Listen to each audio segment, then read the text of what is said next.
Overlock ಮಾಡಿಸ್ತೀರಾ ಅಂದರೆ ಇಲ್ಲಿ double stitch ಹಾಕೊಳ್ಳಿ. ಓವರ್ಲಾಕ್ ಮಾಡಿಸಲ್ಲ ಅಂತಂದರೆ ಇದನ್ನು ಹೀಗೆ ಡಬಲ್ ಫೋಲ್ಡಿಂಗ್ ಮಾಡಿ ಸ್ಟಿಚ್ ಹಾಕೊಳ್ಳಿ. ನೋಡಿ ಸ್ಟಿಫಾಗಿ ಚೆನ್ನಾಗಿದೆ. ನೋಡಿ ಇದನ್ನ ಇಟ್ಕೊಂಡು ಇದ್ರ ಮೇಲೆ ಈ ಥರ ಫೋಲ್ಡಿಂಗ್ ಮಾಡ್ಕೋಬೇಕು. ಮೊದಲು ಬೇರೆ ಥರ ಬರ್ತಾಯಿತ್ತು. ಚೂಡಿದಾರ್ ಪ್ಯಾಂಟ್ ರೆಡಿ ಆಯಿತು.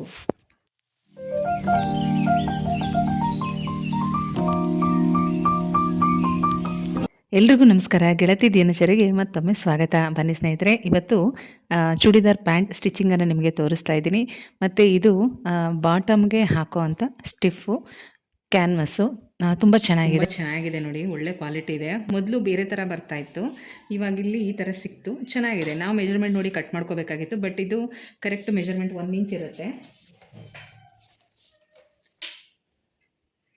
1 ಇಂಚು ಸ್ವಲ್ಪ ಕಡಿಮೆ ಇದೆ ಅಷ್ಟೇ. ಆದರೆ ಓಕೆ, ಫೋಲ್ಡಿಂಗಿಗೆ ಇಷ್ಟು ಸಾಕು ಅನಿಸುತ್ತೆ.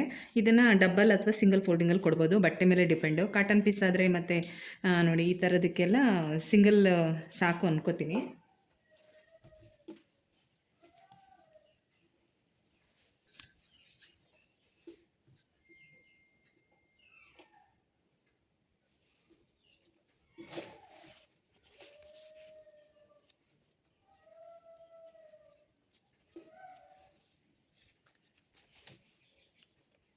ಇದಿಷ್ಟು ಒಂದು ಲೆಗ್ಗೆ ಇದನ್ನು ಹಿಂಗೆ ಡಬಲ್ ಫೋಲ್ಡ್ ಮಾಡಿ ತಗೋಬೇಕು.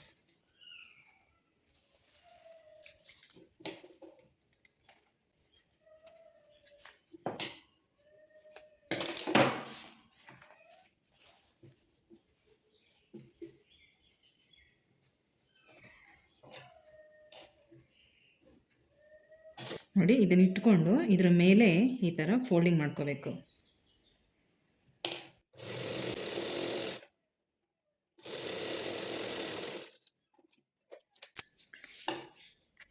ನೋಡಿ ಇದನ್ನು ಇನ್ನೊಂದು ಫೋಲ್ಡ್ ಮಾಡಿಕೊಂಡು ಒಂದು ಸ್ಟಿಚ್ ಹಾಕೋಬೇಕು.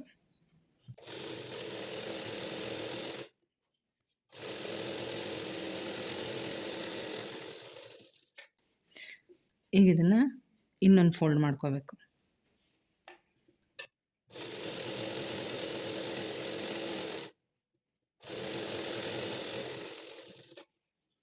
ನೋಡಿ ಸ್ಟಿಫಾಗಿ ಚೆನ್ನಾಗಿದೆ. ಈಗ ಇದು ಒಂದ್ರ ಪಕ್ಕ ಒಂದು 4 ಲೈನ್ ಹಾಕೋಬೇಕು.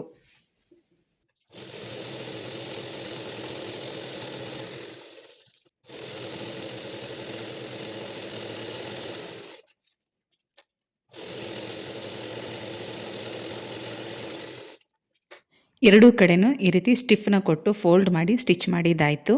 ಈಗ ಮೇಲ್ಗಡೆ ಅಟ್ಯಾಚ್ ಮಾಡ್ಕೋಬೇಕು.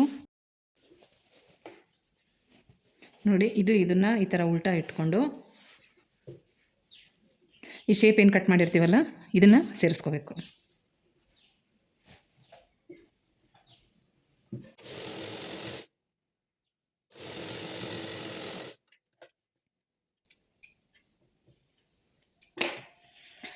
ನೋಡಿ ಇದು ಡಬಲ್ ಸ್ಟಿಚ್ ಹಾಕೋಬೇಕು. ಮತ್ತು ಇನ್ನೊಂದೇನೆಂದರೆ, ನೀವು ಓವರ್ಲಾಕ್ ಮಾಡಿಸ್ತೀರಾ ಅಂದರೆ ಇಲ್ಲಿ ಡಬಲ್ ಸ್ಟಿಚ್ ಹಾಕ್ಕೊಳ್ಳಿ. ಓವರ್ಲಾಕ್ ಮಾಡಿಸಲ್ಲ ಅಂತಂದರೆ ಇದನ್ನು ಹೀಗೆ ಡಬಲ್ ಫೋಲ್ಡಿಂಗ್ ಮಾಡಿ ಸ್ಟಿಚ್ ಹಾಕ್ಕೊಳ್ಳಿ. ಆಗ ನೀವು ಓವರ್ಲಾಕ್ ಮಾಡಿಸಿಲ್ಲ ಅಂದರೂ ಕೂಡ ಒಳಗಡೆ ಇನ್ಸೈಡಲ್ಲಿ ಫಿನಿಶಿಂಗ್ ಚೆನ್ನಾಗಿರುತ್ತೆ. ತೋರಿಸ್ತೀನಿ ನೋಡಿ.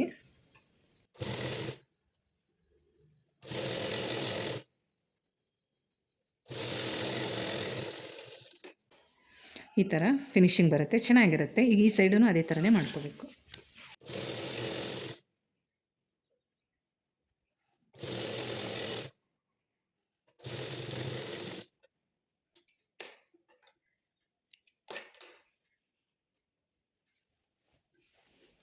ಈಗ ಇದನ್ನು ಈ ಥರ ಫೋಲ್ಡ್ ಮಾಡ್ಕೋಬೇಕು. ನೋಡಿ ಇಲ್ಲಿ ಮಾರ್ಕ್ ಮಾಡಿದ್ದೀವಲ್ಲ, ಈ ಮಾರ್ಕಿಗೆ ಸ್ಟಿಚ್ ಹಾಕ್ಕೊಂಡು ಹೋಗಬೇಕು. ಹೇಗಿದ್ದರೂ 1 ಇಂಚ್ ಅಷ್ಟೇ ನಾವು ಕಚ್ಚಾ ಬಿಟ್ಟಿರೋದು. ಆ ಮೆಜರ್ಮೆಂಟ್ ಗೊತ್ತೇ ಇರುತ್ತೆ, ಅದ್ರ ಪ್ರಕಾರ ಸ್ಟಿಚ್ ಮಾಡ್ಕೊಂಡು ಹೋಗಬೇಕು. ಇಲ್ಲಿಂದ ಸ್ಟಿಚ್ ಹಾಕ್ಕೊಂಡು ಬರಬೇಕು. ಇದು ನೀಟಾಗಿ ರಫ್ ಹೊಡ್ಕೋಬೇಕು.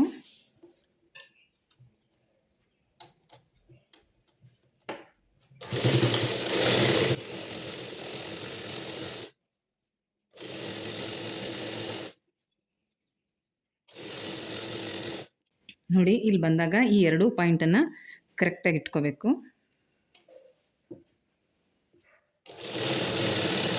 ಮತ್ತು ಈ ಜಾಗದಲ್ಲಿ ಬಂದಾಗ ಈ ಥರ ರಫ್ ಹೊಡಿಬೇಕು.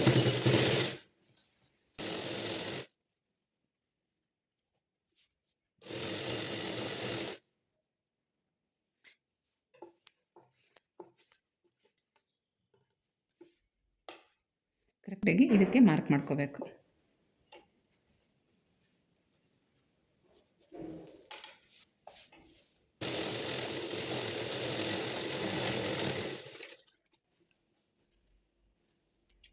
ಈಗ ಇದ್ರ ಮೇಲೇ ಇನ್ನೊಂದು ಸ್ಟಿಚ್ ಹಾಕಬೇಕು.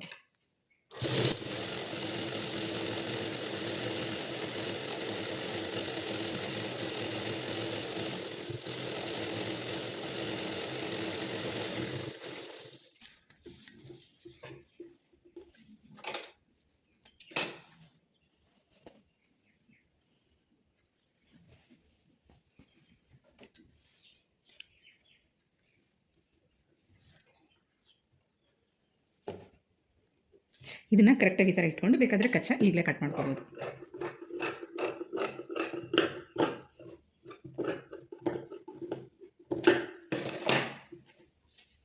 ಈ ಸೈಡಲ್ಲಿ ಮಾತ್ರ ಓವರ್ಲಾಕ್ ಮಾಡಿಸ್ಕೋಬೋದು, ಇಲ್ಲಾಂದರೆ ಇಲ್ಲೂ ಕೂಡ ನೀವು ಸ್ಟಿಚ್ ಹಾಕ್ಕೋಬೋದು. ನಾನು ಇದು ಓವರ್ಲಾಕ್ ಮಾಡಿಸ್ತೀನಿ, ಹಾಗಾಗಿ ಸ್ಟಿಚ್ ಹಾಕಲ್ಲ, ಹಾಗೆ ಬಿಡ್ತಾ ಇದ್ದೀನಿ.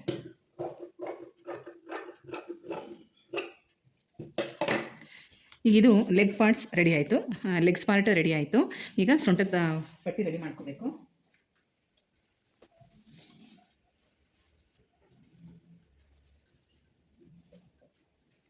ಮೊದಲಿಗೆ ನೋಡಿ, ನಾವಿಲ್ಲಿ ಏನು ಪೀಸ್ ಕಟ್ ಮಾಡ್ಕೊಂಡಿದ್ವಲ್ಲ ಇದನ್ನು ಜಾಯಿಂಟ್ ಮಾಡ್ಕೋಬೇಕು. ಈ ಥರ ಹಿಂಗೆ ದಾರ ಬಂದಿರುತ್ತೆ ಎಡ್ಜಸ್ಸಲ್ಲಿ, ಬೇಕಾದರೆ ಅದನ್ನು ಕಟ್ ಮಾಡ್ಕೋಬೋದು.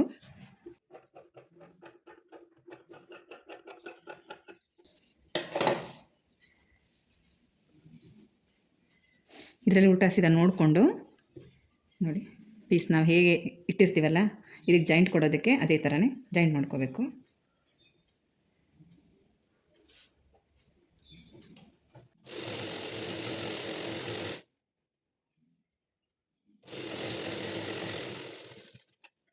ನಿಮ್ಮ ಹತ್ರನೇ ಓವರ್ಲಾಕ್ ಮಿಷಿನ್ ಇದ್ದರೆ ಇದನ್ನು ಓವರ್ಲಾಕ್ ಮಾಡಿ ಆಮೇಲೆ ಹಿಂಗೆ ಟರ್ನ್ ಮಾಡಿ ಕಿನಾರಿ ಹಾಕ್ಕೋಬೇಕು. ಇಲ್ಲ ಅಂದರೆ ಹಾಗೆ ಕಿನಾರಿ ಹಾಕ್ಕೋಬೋದು, ಏನು ಮಾಡೋಕ್ಕಾಗಲ್ಲ.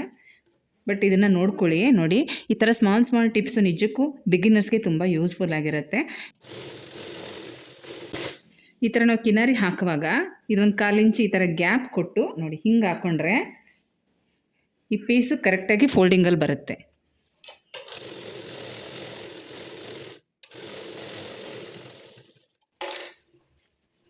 ಈಗ ಇನ್ನೊಂದು ಕಡೆನೂ ಅದೇ ಥರನೇ ಜಾಯಿಂಟ್ ಮಾಡ್ಕೋಬೇಕು.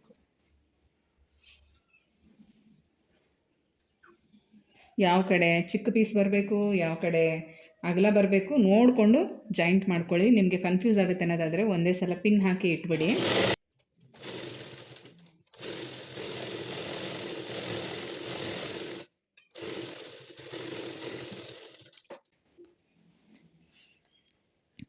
ನೋಡಿ, ಈ ಥರ ಕಿನಾರಿ ಸ್ಟಿಚ್ ಹಾಕೋಬೇಕು. ಆಗ ನಾವಿಲ್ಲಿ ಅಟ್ಯಾಚ್ ಮಾಡಿರೋಂಥ ಪೀಸ್ದು ಕಚ್ಚಾ ಬಟ್ಟೆಲ್ಲ ಈ ಕಡೆ ಟರ್ನ್ ಆಗುತ್ತೆ. ಈಗ ಇದನ್ನು ಜಾಯಿಂಟ್ ಮಾಡ್ಕೋಬೇಕು.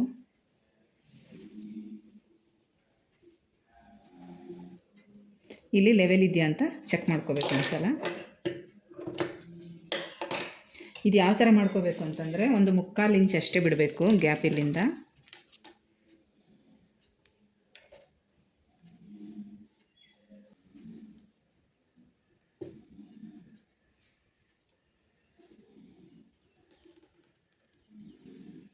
ನೋಡಿ, ಇಲ್ಲಿ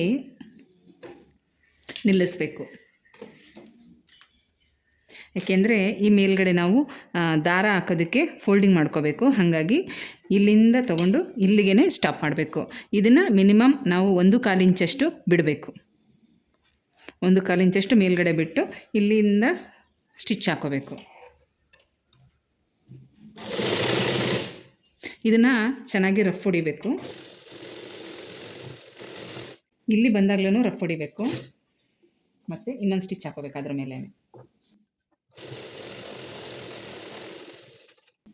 ನೋಡಿ, ಇದು ಪ್ಯಾಂಟನ್ನ ಸೊಂಟದ ಮೇಲ್ಭಾಗ ಬರುತ್ತೆ. ಅಂದರೆ ನಾವೀಗ ಫೋಲ್ಡ್ ಮಾಡಿ ದಾರ ಹಾಕೋತೀವಲ್ಲ, ಲಾಡಿ ಹಾಕ್ತೀವಲ್ಲ, ಆ ಭಾಗ ಇಲ್ಲಿಂದ ಈ ಥರ ಹಿಂಗೆ ಡಬಲ್ ಫೋಲ್ಡಿಂಗ್ ಮಾಡ್ಕೋಬೇಕೀಗ.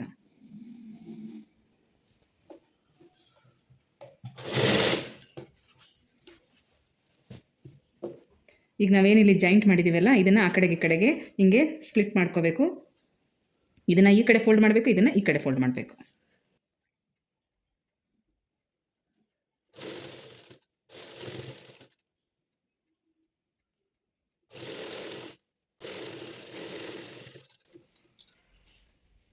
ಅದನ್ನು ಹಿಂಗೆ ತಿರುಗಿಸ್ಕೊಂಡು ಈ ಕಡೆದೂ ಅದೇ ಥರನೇ ಫೋಲ್ಡ್ ಮಾಡ್ಕೊಂಡು ಹೊಲಿಬೇಕು.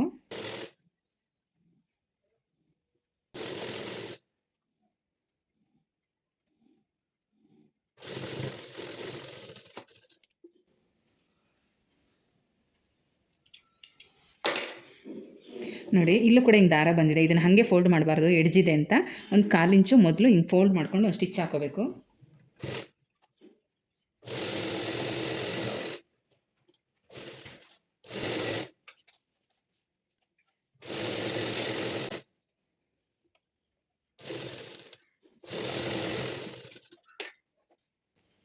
ನೋಡಿ ಸುತ್ತ ಈ ಥರ ಫೋಲ್ಡಿಂಗ್ ಮಾಡ್ಕೊಂಡ್ಮೇಲೆ ಇದನ್ನು ಹಿಂಗೆ 1 ಇಂಚು ಫೋಲ್ಡ್ ಮಾಡಿ ಸ್ಟಿಚ್ ಹಾಕಬೇಕು.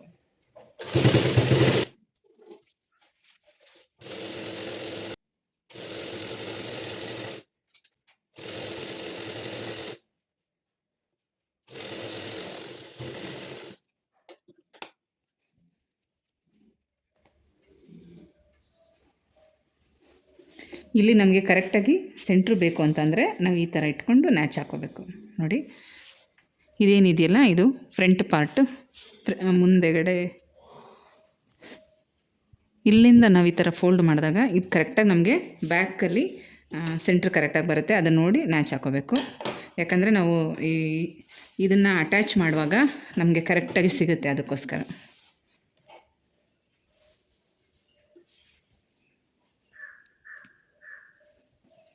ನೋಡಿ ಕರೆಕ್ಟಾಗಿ ಇದ್ರ ಸಮ ಬರುತ್ತೆ ನಮಗೆ. ಈಗ ಇದನ್ನು ನ್ಯಾಚ್ ಹಾಕ್ಕೊಂಡಿರ್ತೀವಲ್ಲ ಅದು, ಮತ್ತು ನೋಡಿ ಈ ಶೇಪ್ ನಾವೇನು ಹಿಂಗೆ ಫೋಲ್ಡ್ ಮಾಡಿ ಸ್ಟಿಚ್ ಮಾಡ್ಕೊಂಡಿರ್ತೀವಲ್ಲ ಇದೆರಡೂ ಸಮ ಸಮ ಇಟ್ಕೊಂಡು ಇಲ್ಲಿಂದ ಸ್ಟಿಚ್ ಹಾಕ್ಕೊಳ್ಳೋದಕ್ಕೆ ಶುರು ಮಾಡಬೇಕು.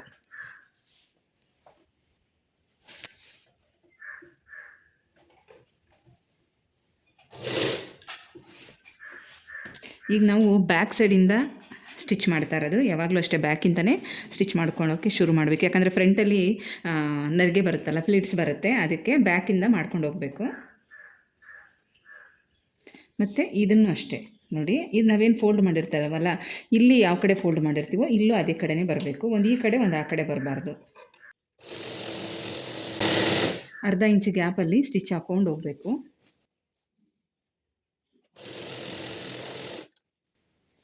ಈಗ ಇದು ನಮಗೆ ಫ್ರಂಟಲ್ಲಿ ಜಾಯಿಂಟ್ ಮಾಡಿರೋದಲ್ವಾ, ಇಲ್ಲಿಂದ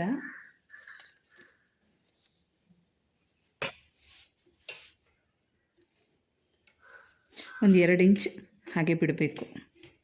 ಮತ್ತು ಇಲ್ಲಿಂದ ಒಂದು 5 ಇಂಚ್ ಅಂತ ಇಟ್ಕೊಳ್ಳೋಣ. ಸುಮ್ಮನೆ ಅಂದಾಜು ಅಷ್ಟೇ ಇದೆಯಲ್ಲ, ಎಲ್ಲಿಂದ ಎಲ್ಲಿ ತನಕ ನಮಗೆ ಪ್ಲಿಟ್ಸ್ ಬೇಕು ಅಂತ. ಬೇಕಾದರೆ ಸ್ವಲ್ಪ ಹಿಂದೆ ಮುಂದೆ ಕೂಡ ಆಗ್ಬೋದು, ಏನೂ ತೊಂದರೆ ಇಲ್ಲ. ಅಥವಾ ಒಂದು ಅಂದಾಜು ಮೇಲೂ ಕೂಡ ನೀವು ಪ್ಲಿಟ್ಸ್ನ ಹಾಕ್ಕೊಂಡು ಹೋಗ್ಬೋದು. ಇಷ್ಟೇ ಮೆಷರ್ಮೆಂಟಲ್ಲಿ ಹಾಕಬೇಕು ಅಂತೇನಿಲ್ಲ. ಬಟ್ ನೋಡಿ ಎಲ್ಲಿಂದ ಶುರು ಮಾಡಬೇಕು ಅಂತ ಕರೆಕ್ಟಾಗಿ ಅದು ನಮಗೆ ಎಲ್ಲಿಂದ ಎಲ್ಲಿ ತನಕ ಪ್ಲಿಟ್ಸ್ ಬರಬೇಕು ಅಂತ ನೋಡಿಕೊಂಡು ಮಾರ್ಕ್ ಮಾಡ್ಕೊಳ್ಳೋದಷ್ಟೇ. ಈಗ ಈ ಜಾಯಿಂಟು ಕರೆಕ್ಟಾಗಿ ಇಲ್ಲಿಗೆ ಬರಬೇಕು. ಇಲ್ಲಿ ಎಷ್ಟು ಬಟ್ಟೆ ಬಂದಿದೆಯೋ ಅದಷ್ಟೂ ಕೂಡ ನಾವಿಲ್ಲಿ ನರಿಗೆ ಒಂದೊಂದಾಗಿ ನರಿಗೆ ಕೊಟ್ಟು ಸ್ಟಿಚ್ ಮಾಡಬೇಕು. ಒಂದು ಅರ್ಧ ಇಂಚಲ್ಲಿ ನರಿಗೆ ಕೊಟ್ಟರೆ ಸಾಕು. ಬಟ್ಟೆ ಜಾಸ್ತಿ ಇದ್ದರೆ ಜಾಸ್ತಿ ಕೊಡ್ಬೋದು, ಕಡಿಮೆ ಇದ್ದರೆ ಕಡಿಮೆ, ಅಷ್ಟೇ. ಸುಮ್ಮನೆ ಜಸ್ಟ್ ಅರ್ಧ ಇಂಚ್ ಮಾತ್ರ ಫೋಲ್ಡಿಂಗ್ ಹಾಕ್ಕೊಂಡು ಸ್ಟಿಚ್ ಮಾಡ್ಕೋಬೇಕು.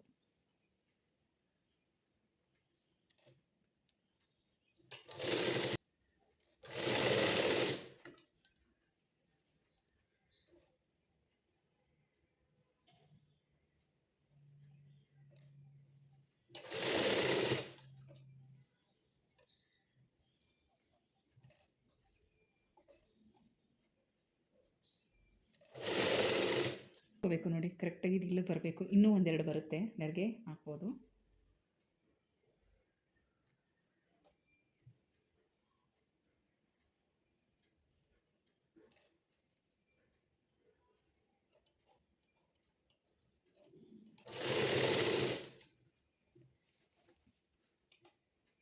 ನೋಡಿ ಈಗ ಈ ಎರಡೂ ಜಾಯಿಂಟ್ ಸಮವಾಗಿ ಬಂದಿದೆ. ಮತ್ತು ಈ ಸೈಡೂ ಅದೇ ಥರನೇ, ಆದರೆ ಈ ಪ್ಲಿಟ್ಸ್ನ ಆಪೋಸಿಟ್ ಕೊಡಬೇಕು. ನೋಡಿ ಈ ಸೈಡು ನನ್ನ ಕಡೆಗೆ ಬಂದಿದೆ ಅಲ್ವಾ, ಈ ಕಡೆ ಕೊಡುವಾಗ ಆ ಕಡೆ ಸೈಡಿಗೆ ಕೊಡಬೇಕು, ಫೋಲ್ಡಿಂಗ್ ಮಾಡಬೇಕು, ಆ ಕಡೆಗೆ ಫೋಲ್ಡಿಂಗ್ ಮಾಡಬೇಕು.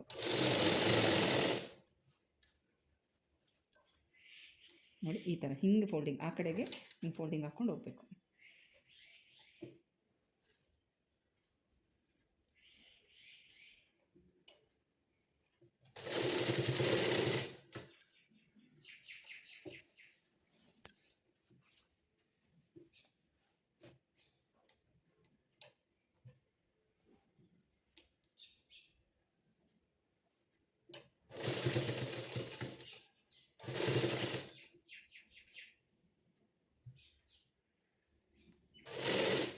ಒಂದು 5 ಪ್ಲೀಟ್ಸ್ನ ಕೊಟ್ಟಾದಮೇಲೆ ಒಂದು ಸಲ ಚೆಕ್ ಮಾಡ್ಕೋಬೇಕು. ನೋಡಿ ಹಿಂಗೆ ಕರೆಕ್ಟಾಗಿದೆಯಾ ಅಂತ. ನೋಡಿ ಇದು ಇನ್ನೂ ಸ್ವಲ್ಪ ಲೂಸ್ ಬರ್ತಾ ಇದೆ ಅಂದರೆ ಇನ್ನೂ ಒಂದು 2 ಪ್ಲೀಟ್ಸ್ ಬರುತ್ತೆ.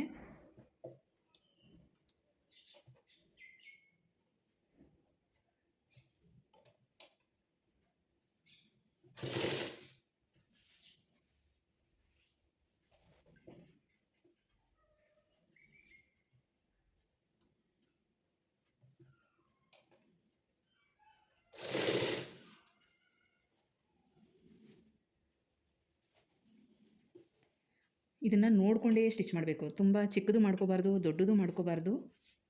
ಲೂಸ್ ಬಂದರೆ ಇನ್ನೂ ಒಂದು ಫಿಲ್ಟ್ ಕೊಡ್ಬೋದು. ನೋಡಿ ಈ ಥರ ಹಿಂಗೆ ಹಿಡಿದು ನೋಡ್ಕೋತಾ ಇರಬೇಕು. ಈಗ ನಾವೇನು ಇಲ್ಲಿಂದ ಜಾಯಿಂಟ್ ಕೊಟ್ಟಿದ್ದೀವಲ್ಲ ಅಲ್ಲಿಗೆ ಸಮವಾಗಿ ಬರ್ತಾ ಇದೆಯಾ ಅಂತ ನೋಡ್ಕೋಬೇಕು. ಈಗ ಸಮ ಬರ್ತಾ ಇದೆ. ಈಗ ಹಾಗೆ ಕಂಟಿನ್ಯೂಸ್ ಆಗಿ ಸ್ಟಿಚ್ ಹಾಕ್ಕೊಂಡು ಹೋಗ್ಬೋದು.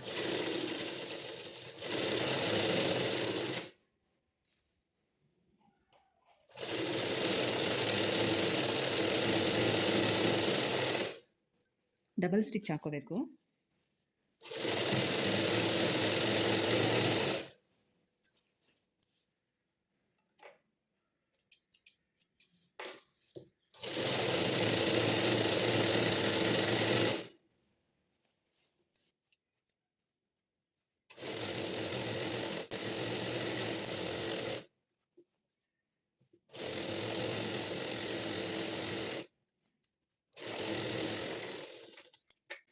ನೋಡಿ ಡಬಲ್ ಸ್ಟಿಚ್ ಹಾಕಿದ್ದಾಯಿತು. ಈಗ ಕಿನಾರಿ ಹಾಕ್ಕೋಬೇಕು. ಸೀದಾ ಮೇಲಿಂದನೇ ಹಾಕ್ಕೊಳ್ಳಿ. ಮತ್ತು ಕಿನಾರಿ ಸ್ಟಿಚ್ಚು ಈ ಮೇಲ್ಗಡೆ ಸೊಂಟದ ಪಟ್ಟಿ ಕೊಟ್ಟಿರ್ತೀವಲ್ಲ ಅದ್ರ ಮೇಲೆ ಬರೋ ಥರ ಹಾಕಬೇಕು. ಬ್ಯಾಕಿಂದನೇ ಶುರು ಮಾಡಿ. ಮತ್ತು ಇನ್ನೊಂದೇನೆಂದರೆ ನಿಮ್ಮ ಹತ್ರ ಓವರ್ಲಾಕ್ ಮಿಷಿನ್ ಇದ್ದರೆ ಓವರ್ಲಾಕ್ ಮಾಡಿಬಿಟ್ಟು ಆಮೇಲೆ ಕಿನಾರಿ ಹಾಕಿ, ಇಲ್ಲ ಅನ್ನೋರು ಹಾಗೆ ಕಿನಾರಿ ಹಾಕ್ಕೋಬೋದು.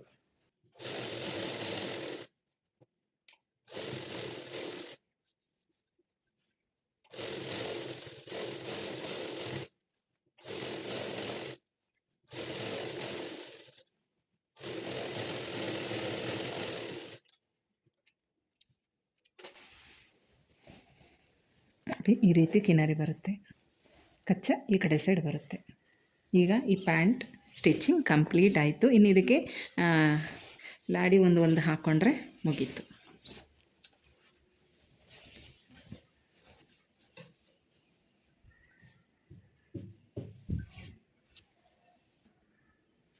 ನೋಡಿ ಪೀಸ್ ಹೇಗಿದ್ರೂ ಉಳಿದಿರುತ್ತೆ. ಇದರಲ್ಲಿ ನಾವು ಅಟ್ಯಾಚ್ ಮಾಡಿಕೊಂಡು ದಾರನ ಹೊಲ್ಕೋಬೋದು. ಇಲ್ಲಾಂದರೆ ಇನ್ನು ನಿಮಗೆ ಟಾಪ್ಗೆ ಪೈಪಿಂಗ್ಗೆ ಅಥವಾ ಇನ್ನೇನಾದರೂ ಕಾಂಟ್ರಾಸ್ಟ್ ಪ್ಯಾಚ್ ವರ್ಕ್ ಮಾಡೋದಕ್ಕೆ ಅಂಥದಕ್ಕೆಲ್ಲ ಪೀಸ್ ಬೇಕು ಅಂತಂದರೆ ಅದನ್ನು ಸ್ಟಿಚ್ ಮಾಡಿ ಆದಮೇಲೆ, ಅಂದರೆ ಟಾಪ್ ಕೂಡ ಸ್ಟಿಚ್ ಮಾಡಿ ಆದಮೇಲೆ ಬೇಕಾದರೆ ನೀವು ದಾರನ ಸ್ಟಿಚ್ ಮಾಡ್ಕೋಬೋದು. ಇಷ್ಟೊಂದು ಅಗಲ ಅವಶ್ಯಕತೆ ಇಲ್ಲ. ಇದನ್ನು ಮತ್ತೆ ಮಧ್ಯಕ್ಕೆ ಇನ್ನೊಂದು ಪೀಸ್ ಕಟ್ ಮಾಡಿಕೊಂಡು ಜಾಯಿಂಟ್ ಮಾಡಿಬಿಟ್ಟು ದಾರ ಸ್ಟಿಚ್ ಮಾಡ್ತೀನಿ ಈಗ.